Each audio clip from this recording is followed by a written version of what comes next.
Hello guys, good morning. Welcome back on for my educational hub.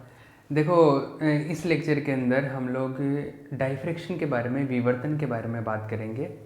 वैसे तो ये मैं जो बताने वाला हूँ ये डायरेक्टली पूछा नहीं गया है क्वेश्चन, लेकिन सिलेबस में है और हम लोग डाइफ्रैक्शन पहले भी डिस्कस कर चुके हैं। एक्सरे डाइफ्रैक्शन, एक्स किरणों से जो विवर्तन होता है वो डिस्कस कर चुके हैं, लेकिन अभी यहाँ पे दूसरे तरीके से विवर्तन के बारे में डिस्कस करेंगे और वो हल्का सा डिस्कशन है। वैसे ये जो टॉपिक है इसी टाइप का, ये सेम टॉपिक जो आता है क्वांटम मैकेनिक्स में भी हमने पढ़ा है, लेकिन यहाँ पे थोड़ा सा उसका डिस्कशन करेंगे, वो बात कर लेते हैं।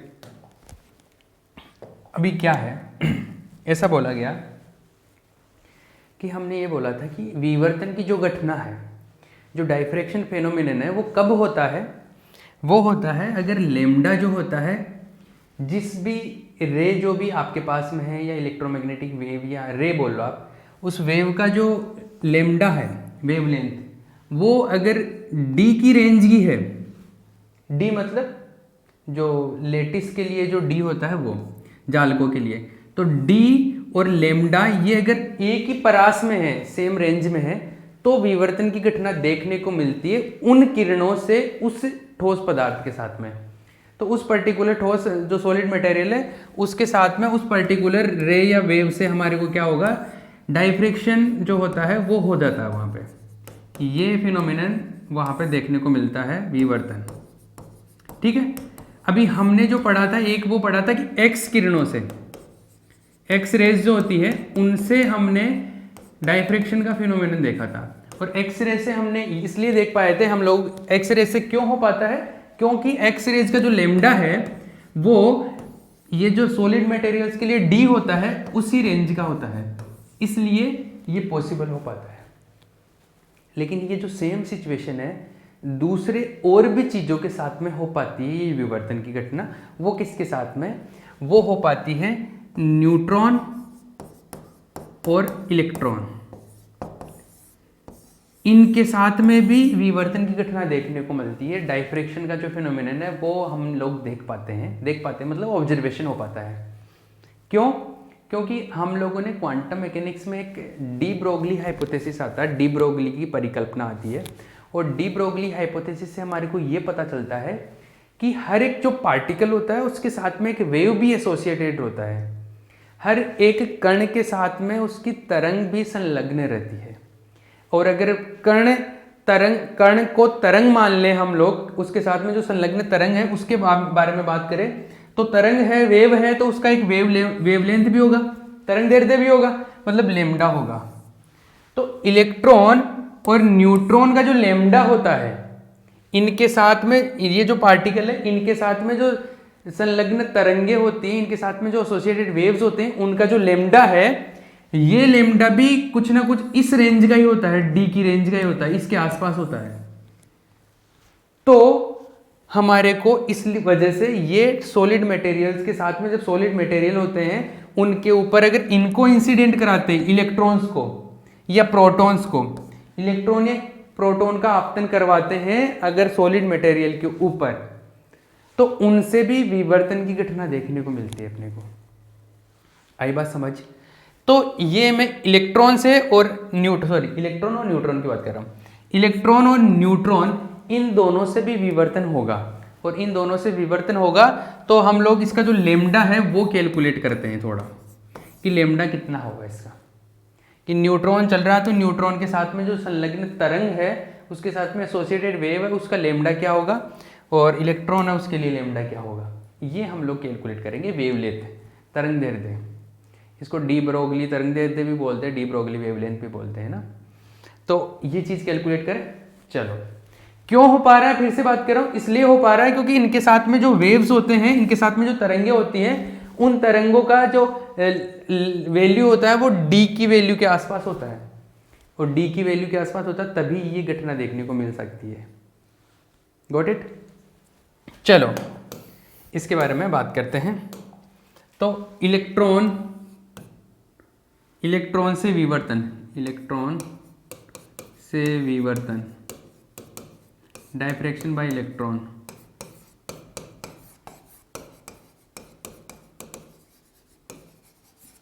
Diffraction bye electron.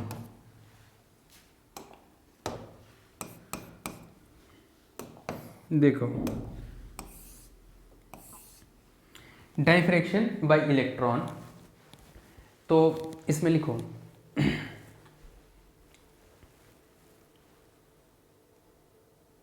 De Broglie परिकल्पना के अनुसार, डी ब्रोगली परिकल्पना के अनुसार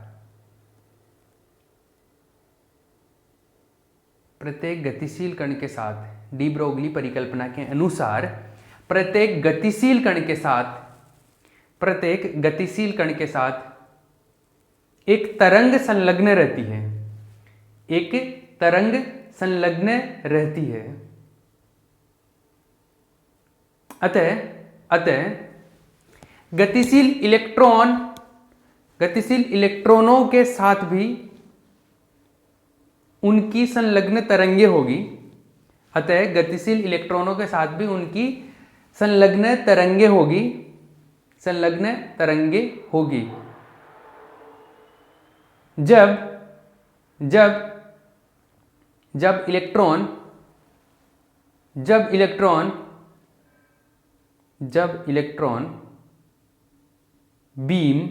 इलेक्ट्रॉन बीम किसी क्रिस्टल पर आपतित की जाती है, किसी क्रिस्टल पर आपतित की जाती है, तो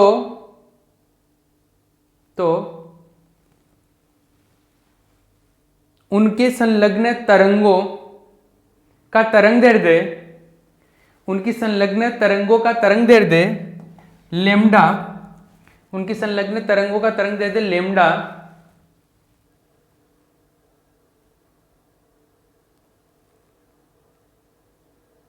जालक तलों के मध्य दूरी d, जालक तलों के मध्य दूरी d की परास का होने के कारण, की परास का होने के कारण, की परास का होने के कारण इलेक्ट्रॉन बीम से विवर्तन की घटना देखने को मिलती है। इलेक्ट्रॉन बीम से विवर्तन की घटना देखने को मिलती है। ठीक है,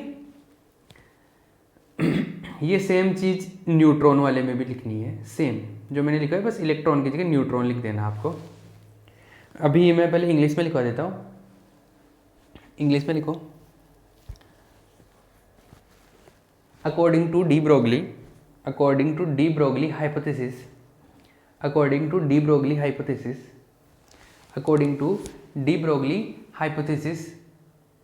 when according to de Broglie hypothesis, a wave is associated with a moving particle,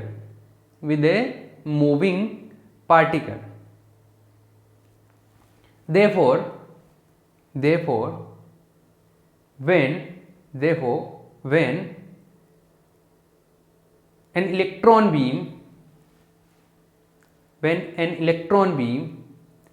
is incident on the crystal,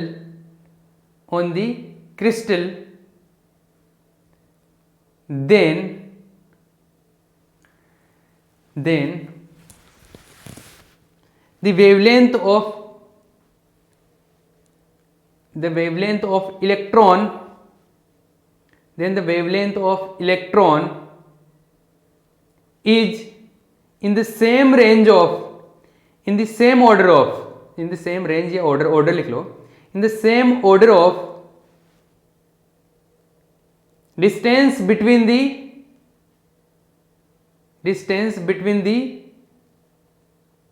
planes, crystal planes, distance between the lattice planes, ऐसे लिख लो, distance between the lattice planes. So the phenomenon of diffraction occurs,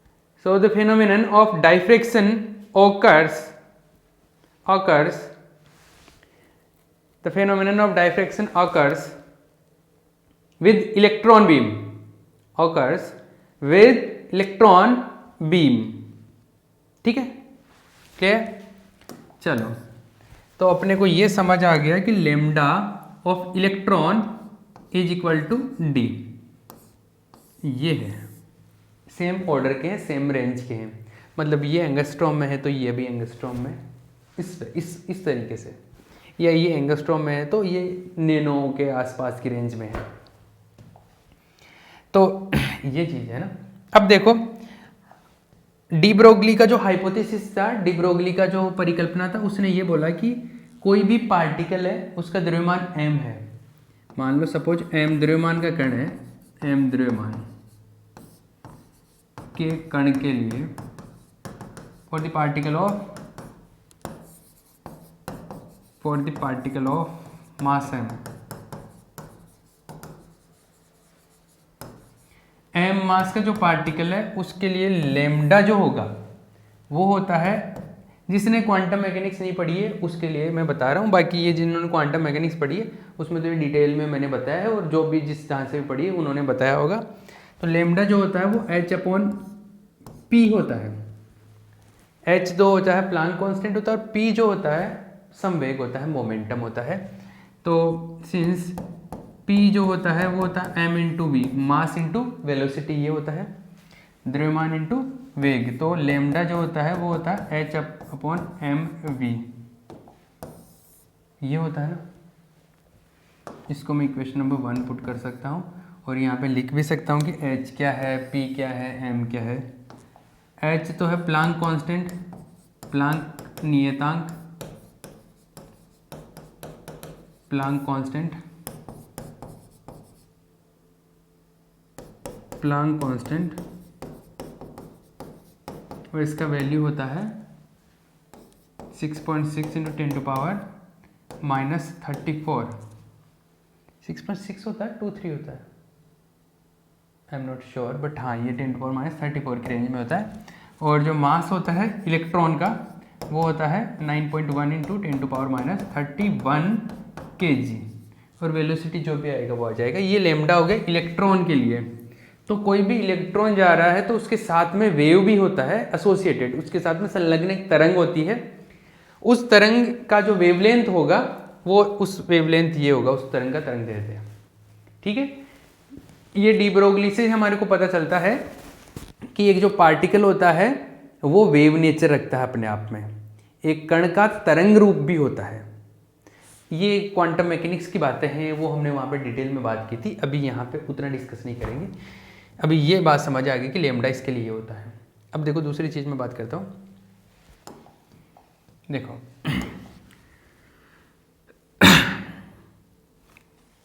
electron के लिए energy, ऊर्जा के बारे में बात कर रहा हूँ। इलेक्ट्रॉन के लिए गतिज ऊर्जा, kinetic energy for electron, kinetic energy जो होगा वो E is equal to 1/2 mv², ये होगा। ऑब्वियसली बात यही होगा। एक बात समझना, ये चीज़ हम लोग वोल्टेज के फॉर्म में लगाएंगे कैसे। देखो इलेक्ट्रॉन जो होता है उसको गतिज ऊर्जा देनी है अपने को, उसको काइनेटिक एनर्जी देनी है। तो काइनेटिक एनर्जी के लिए इलेक्ट्रॉन है तो उसको हम लोग अगर वोल्टेज लगा दे, पोटेंशियल लगा दे, तो वोल्टेज का इफेक्ट होगा, क्योंकि इलेक्ट्रॉन चार्ज्ड पार्टिकल है, आवेशित कण है, तो आवेशित कण पर विभव का प्रभाव पड़ता है। तो हम लोग अगर विभव लगा दे कहीं से, मतलब पोटेंशियल अप्लाई कर दे, तो पोटेंशियल का इफेक्ट आएगा, क्योंकि चार्ज पार्टिकल आवेशित कण है। तो हम लोग जो पोटेंशियल लगाएंगे उसकी वजह से जो पोटेंशियल एनर्जी होगी, जो स्थितिज ऊर्जा होगी, वो इसकी काइनेटिक एनर्जी में कन्वर्ट हो जाएगी। तो जैसे इलेक्ट्रॉन यहाँ पे हम लोग पोटेंशियल लगा दिया, मतलब मान लो यहाँ पे बैटरी लगा दी, तो उस बैटरी की वजह से इस पे पोटेंशियल का इफेक्ट होगा, विभव का प्रभाव होगा, और विभव के प्रभाव की वजह से इसकी जो पोटेंशियल था, पोटेंशियल एनर्जी काइनेटिक एनर्जी में चली जाएगी, और ये गति करने लग जाता है, ये मोशन में आ जाता है। तो वो जो पोटेंशियल एनर्जी थी वो काइनेटिक एनर्जी में कन्वर्ट हो जाती है। तो V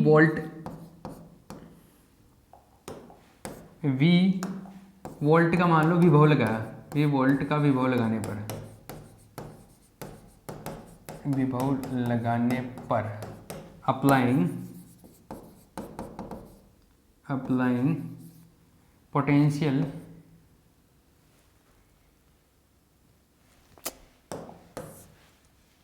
अप्लाइंग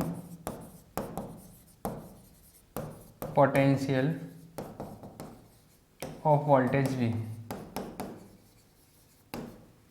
वी वोल्टेज का पोटेंशियल अगर अप्लाई करो, अब देखो ये भी वेलोसिटी भी वी, इसको भी वी से, तो थोड़ा इसको चेंज कर देगा। इसको हम लोग स्मॉल वी से कर देते हैं, स्मॉल वी से नहीं, चलो इसको स्मॉल वी से लिख देते हैं ऐसा। इसको भी फिर यहाँ पे स्मॉल वी से लिखना पड़ेगा, नहीं तो गड़बड़ हो जाएगा, दोनों वी कंफ्यूज हो जाओगे। ठीक है, तो ये है वोल्टेज वी वोल्टेज अगर अप्लाई करेंगे तो पोटेंशियल जो एनर्जी होगी वो होगी Q इंटू वी, ये होता है पोटेंशियल एनर्जी। पोटेंशियल जो एनर्जी होता है Q इंटू वी होता है। ये जो पोटेंशियल एनर्जी है स्थितिज ऊर्जा, पोटेंशियल एनर्जी स्थितिज ऊर्जा यहाँ पर काइनेटिक एनर्जी के इक्वल रहेगी गतिज ऊर्जा, और पोटेंशियल एनर्जी यहाँ पे Q लगाने की वजह से Q इंटू वी होता है पोटेंशियल एनर्जी। Q तो जो जिस आवेश पे लगा रहे वो, और वो जो कितना वोल्टेज लगाया वो, उन दोनों को मल्टीप्लाई कर देते हैं, उसकी पोटेंशियल एनर्जी आ जाती है, स्थितिज ऊर्जा आ जाती है। और गतिज ऊर्जा काइनेटिक एनर्जी 1/2 mv² है ही है। ठीक है, Q जो है चार्ज, इलेक्ट्रॉन का चार्ज है E, तो EV हो गया, और ये आ गया 1/2 mv²। ठीक है, अब समझना बात को, मुझे चाहिए ये पोटेंशियल की टर्म में अगर लेमडा कैलकुलेट करना चाहो, लेमडा तो वैसे कैलकुलेट कर दिया एम और वी की टर्म में, मैं अगर एम वी का वैल्यू यहाँ से उठा के रख दूँ तो यहाँ से उठा के रखने के लिए देखो मुझे क्या करना पड़ेगा। मैं काम करता हूँ, इसको m से इधर भी मल्टीप्लाई कर देता हूँ, इधर भी, पहले तो इसको 2 को इधर ले और 2ev, ये हो गया mv²। m को इधर भी मल्टीप्लाई कर दो और m से इधर भी मल्टीप्लाई कर दो तो स्क्वायर हो गया है। तो इधर से देखो mv जो आया ना, mv क्या है, इधर भी रूट लगा दो, इधर भी रूट लगा दो, तो टोटल स्क्वायर है। इधर आ गया 2mev का रूट, ये mv का वैल्यू आ गया। इसको इक्वेशन नंबर 2 पुट कर दो।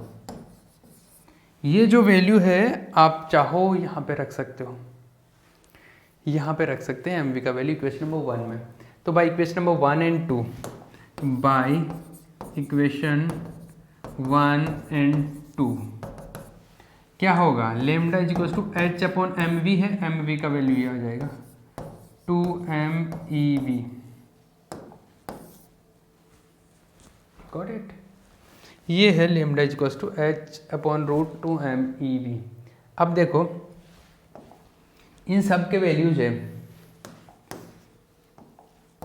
h का वैल्यू है 6.6 इंटू 10, 6.6 ही होता है ना, 34 यही होता है, रूट ये 2m इलेक्ट्रॉन का मास है जो कि क्या होता है 9.1 इंटू 10⁻31 kg इंटू इलेक्ट्रॉन का चार्ज 1.6 इंटू 10⁻19, और वी बच गया। बाकी के सब के वैल्यूज है, इन सबको कैलकुलेट करते हैं ना, तो जो वैल्यू आता है मैं डायरेक्ट लिख रहा हूँ, क्वांटम मैकेनिक्स में भी ये हमने लिखा था तो मुझे कैलकुलेशन से पता है।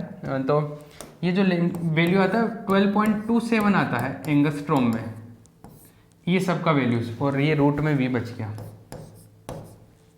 तो यहाँ से ये पता चल जाता है कि जैसे मान लो कि आपने इलेक्ट्रॉन भेजा है और इलेक्ट्रॉन पे मान लो 25 वोल्ट लगाया है, तो 25 वोल्ट अप्लाई करके आपने इलेक्ट्रॉन को भेज दिया, मतलब एक्सेलरेट कर दिया, उसको त्वरित कर दिया, तो उसके साथ में जो एसोसिएटेड वेव होगा, उसके साथ में जो संलग्न उसकी तरंग होगी, उसका तरंग दैर्ध्य जो लैम्डा है वो ये होगा। ये यहाँ से पता चल जाता है अपने को। क्लियर है, ये बात है। तो यहाँ पे V पुट कर देंगे तो अपने को पता चल जाएगा। तो इलेक्ट्रॉन, इस इलेक्ट्रॉन को जब क्रिस्टल पर हम लोग भेजते हैं, तो क्रिस्टल पर भेजते हैं तो इसका जो लैम्डा है वो D की रेंज का हो जाएगा, और D की रेंज का हो जाएगा तो विवर्तन की घटना देखने को मिलेगी अपने को, डायफ्रेक्शन वहाँ पर हो जाएगा। क्लियर है, ये इलेक्ट्रॉन के लिए सीन बन गया, ये पूरा जो सीन है इलेक्ट्रॉन के लिए है, और ये जो लैम्डा मिला है दिस इज फॉर इलेक्ट्रॉन। सही है, चलो ये अपने पास हो गया, अपने को समझ आया जो भी है। ठीक है, ये इलेक्ट्रॉन के लिए हो गया। सेम सिचुएशन न्यूट्रॉन के लिए भी हम लोग कर सकते हैं। न्यूट्रॉन में थोड़ी सी चीज़ें चेंज होगी, न्यूट्रॉन में थोड़ी सी चीज़ें चेंज होगी। देखो न्यूट्रॉन के लिए बात करते हैं, न्यूट्रॉन से विवर्तन, न्यूट्रॉन से विवर्तन। Diffraction by neutron. देखो न्यूट्रॉन से क्या सीन रहेगा, न्यूट्रॉन का सीन क्या है, न्यूट्रॉन में ऐसा है कि न्यूट्रॉन का चार्ज नहीं होता, एक तो न्यूट्रॉन का आवेश नहीं होता, चार्ज नहीं होता, और इसका जो मास है, इसका जो द्रव्यमान है, वो द्रव्यमान होता है, मास जो होता है वो इलेक्ट्रॉन के कंपैरिजन में करीबन 2000 गुना ज़्यादा होता है, 2000 मल्टीपल होता है। अब देखो न्यूट्रॉन से विवर्तन, सेम सिचुएशन वो होगी। तो न्यूट्रॉन, जो हमने इलेक्ट्रॉन के लिए जो लाइन लिखी थी ना डी ब्रोगली वाली, सेम लाइन इसके लिए यहाँ पे चिपका दो, पॉज करो और वो लाइन सेम यहाँ पे लिख लो। बस जहाँ पे इलेक्ट्रॉन लिखा था वहाँ पे न्यूट्रॉन लिख लो आप, बाकी की सेम एज इट इज वैसी लाइन लिख लो कि डी ब्रोगली ने क्या कहा था, और डी ब्रोगली के हिसाब से जो चीज़ हो रही थी उसके हिसाब से लेमडा मिलना चाहिए था, और जो लेमडा हुआ उसके बारे में लिख दो जो भी सब कुछ है, ठीक है। वो जो डी ब्रोगली वाला स्टेटमेंट है वो लिख दो, जो भी मैंने अभी इलेक्ट्रॉन के लिए लिखवाया, बस इलेक्ट्रॉन की जगह पे न्यूट्रॉन वर्ड लिख देना, ठीक है, वो हो जाएगा। ये क्लियर है। इसके बाद में हम लोग क्या करेंगे, इसके बाद में हम लोग क्या करते हैं, देखो सुनो, इसके बाद हम डेरिवेशन करते हैं। डेरिवेशन में ऐसा आएगा वही lambda is equals to H upon P और एच बाई एम भी आ जाएगा।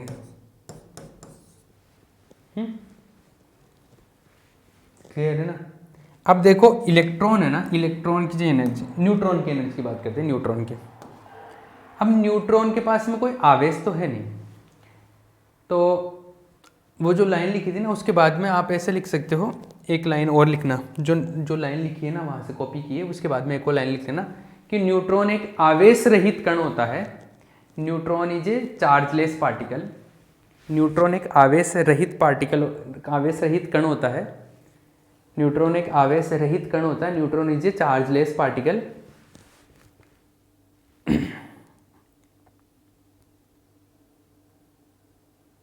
ठीक है, चलो आगे बात करते हैं। ये है, अब देखो इलेक्ट्रॉन का चार्ज नहीं होता, आवेश नहीं होता, तो आप कितना ही विभव लगा लो, कितना ही पोटेंशियल लगा लो, अगर आवेश ही जीरो है, चार्ज जीरो है, तो पोटेंशियल का कोई इफेक्ट नहीं होगा, विभव का कोई असर नहीं होगा, उसकी वजह से कोई स्थितिज ऊर्जा भी नहीं होगी, इसकी पोटेंशियल एनर्जी भी नहीं होगी। तो जो एनर्जी होगी वो काइनेटिक एनर्जी के फॉर्म में होगी, और काइनेटिक एनर्जी के फॉर्म में होगी तो देखो न्यूट्रॉन की गतिज ऊर्जा,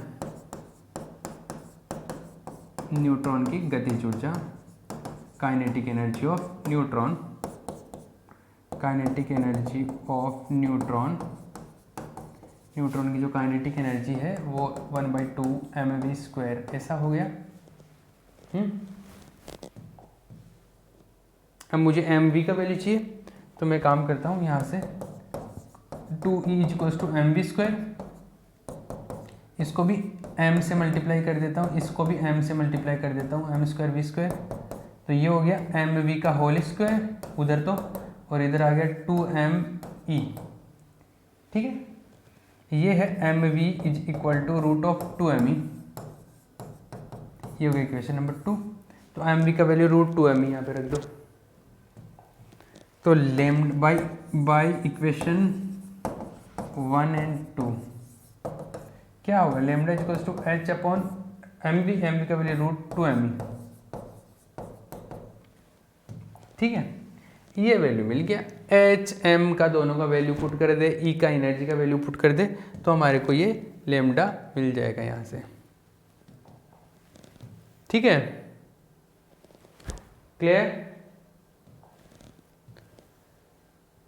चमका।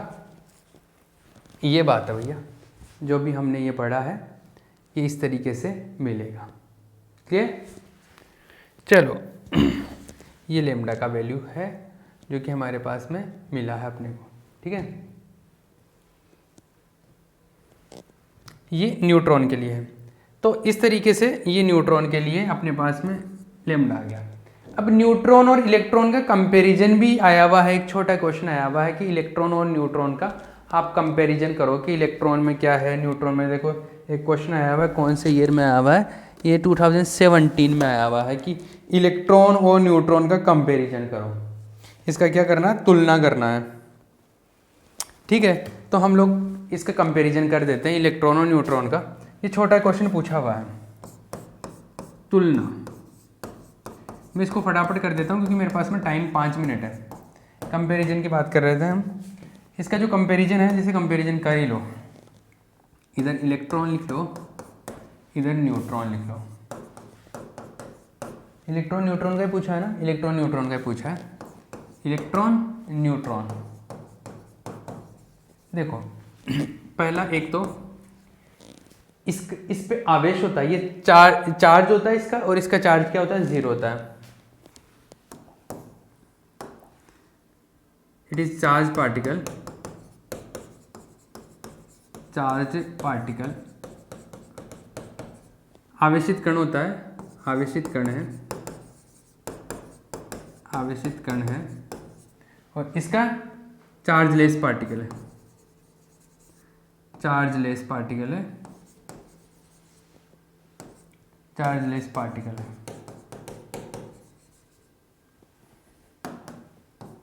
चार्जलेस पार्टिकल है। मतलब इसका चार्ज क्या है, शून्य आवेश है।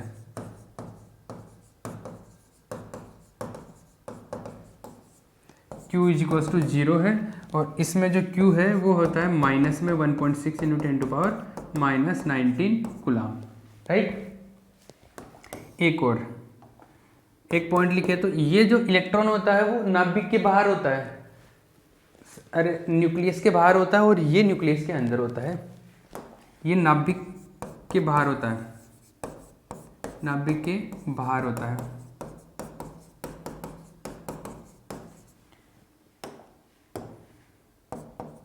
It is located outside from the nucleus, from the nucleus, और ये जो है ये नाभिक के अंदर होता है, नाभिक के अंदर होता है, inside the nucleus, inside the nucleus. इसका जो क्वांटम नंबर होता है, क्वांटम संख्या, क्वांटम संख्या, क्वांटम नंबर हाफ होता है, quantum number. Spin quantum number की बात कर रहा हूँ मैं, चक्रण जो होता है जनरली उसी की बात करते हैं यहाँ पे। और ये सेम चीज़ इसके लिए भी होती है, दोनों के लिए 1/2 होता है। एक हम लोग मास की बात करें तो इसका जो मास होता है, इलेक्ट्रॉन का द्रव्यमान, इसका द्रव्यमान इसके कंपैरिजन में करीबन 2000 गुना ज़्यादा होता है। इलेक्ट्रॉन का द्रव्यमान कम होता है, its mass is very less, mass is very less, और वो मास me कितना होता है, 9.1 × 10⁻31 kg। और इसका जो मास होता है, मास ऑफ न्यूट्रॉन, वो करीबन 2000 गुना होता है मास ऑफ इलेक्ट्रॉन के। ठीक है, ये हो गया। एक लास्ट और लिख लो। देखो ये आवेशित कण होता है तो इस पर तो इलेक्ट्रिक फील्ड का भी प्रभाव पड़ता है और मैग्नेटिक फील्ड का भी, चुंबकीय क्षेत्र, विद्युत क्षेत्र, दोनों का प्रभाव पड़ता है। ये आवेशित नहीं होता तो इस पर दोनों का प्रभाव नहीं पड़ता। तो ये है, ये लिख के लास्ट में लिख लेना, मैं ये लिखवाऊंगा नहीं, मैं बोल देता हूँ। ये छाप लेना, इसको थोड़ा सा आप ठीक से लिखना चाहो, इसका भी इधर लिख लेना ना। एक लास्ट का लिख लेना कि इलेक्ट्रॉन में लिख लेना कि चुंबकीय क्षेत्र विद्युत चुंबकीय क्षेत्र से प्रभावित होता है, विद्युत चुंबकीय क्षेत्र से प्रभावित होता है, अफेक्टेड बाय इलेक्ट्रोमैग्नेटिक फील्ड्स। और ये विद्युत चुंबकीय क्षेत्र से प्रभावित नहीं होता है, it is not affected by electromagnetic fields. ये विद्युत चुंबकीय क्षेत्र से प्रभावित होता है और ये नहीं होता है, it is affected and it is not affected. Clear? ये हो गया भैया।